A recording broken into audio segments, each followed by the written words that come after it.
Hi folks, and welcome to Power to Negotiate. Today's session is going to be about edifying your partner. Now, I'm not a huge believer in partners because you never know what your partner is going to do and you never know if they're going to be on the same page as you are. However, if you do have one, make use of them. If you don't have a partner, use one in negotiating. And you're going to say, Reed, what are you talking about? I'm negotiating with a seller. How can I use a partner if I don't have one?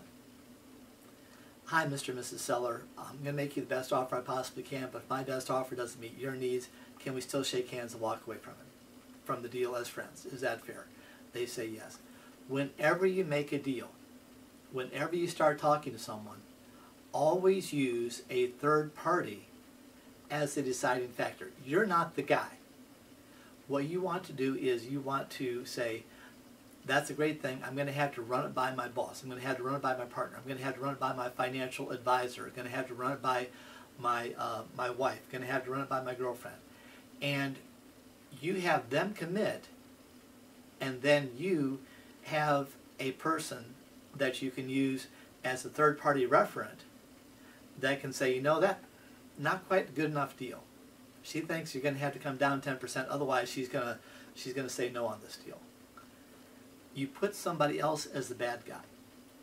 When you do that, how do they respond? If they're motivated, remember the 3 steps in motivation. They have to, number 1, have a time crunch. Number 2, they have to have a dreadful alternative. And number 3, they have to have pain. If they don't have a dreadful alternative, time crunch, and pain, there's no sense in even dealing with them. However, if they have those, guess what? They will do anything. If they're right there at the edge, the only thing they need to do is come down just a little bit. And it doesn't hurt to constantly be using this up until the time that you agree. Once you agree to this, the words that you say are gold. Never, ever, ever change your bargain after you've negotiated this. Yes, could you succeed and have them agree to your terms? Yes, you could. You don't want to have that reputation. Years ago, I had this one borrower that was looking to borrow money on a hotel complex. And so I lined up my lender. My lender agreed to all the terms. We were ready to go. We were just getting down to closing, and the lender wanted to raise the interest rate and reduce the amount. In other words, they changed the terms at the last second. Do they have that right? Absolutely. Will I ever work with that person again? Absolutely not. I had another time, I had a borrower that had agreed to all the terms. This was a golf course and a subdivision. And they wanted to borrow something like $5 million. And I had the lenders coming up. They'd already agreed to everything in principle. We had all of our due diligence done.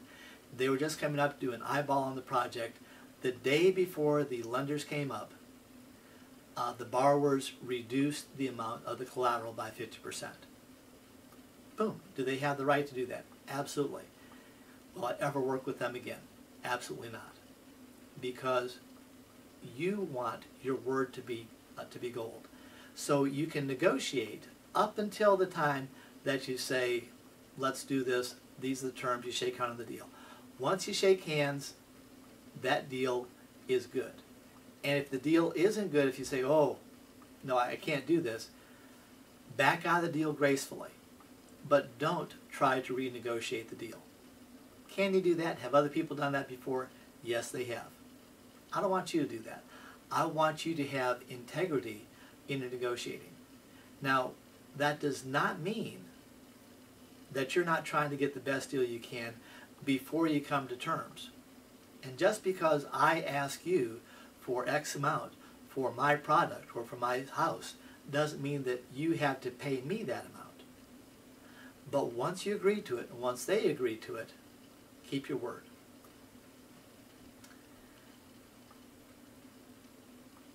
Thank you, folks, and have a great day.